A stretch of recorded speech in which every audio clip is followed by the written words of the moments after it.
Kim Chiu at Paolo Avellino, sweet na sweet pagkatapos mag-jogging. Nagpakilig na naman sina Kim Chiu at Paolo Avellino matapos silang mamataan na magkasamang nag-jogging at namahinga sa isang cafe. Sa kuha ng netizen, makikita ang closeness ng dalawa habang yakap-yakap ni Paolo si Kim na agad nagpasaya sa mga Kim Pao fans. Sporty at fresh ang look ng magka-love team na tila enjoy na enjoy sa simpleng bonding pagkatapos ng kanilang workout. Dahil dito, mas lalo pang dumami ang mga netizen na kinikilig at nagsasabing bagay na bagay ang tambalan nila hindi lang on-cam kundi maging off-cam.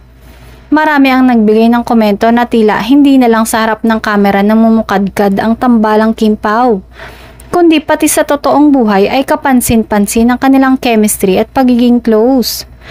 Dahil dito, mas lalong umaasa ang kanilang fans na hindi lang sa teleserye o pelikula matatapos ang love team ni Kim at Paolo kundi posibleng mauwi rin ito sa totoong buhay.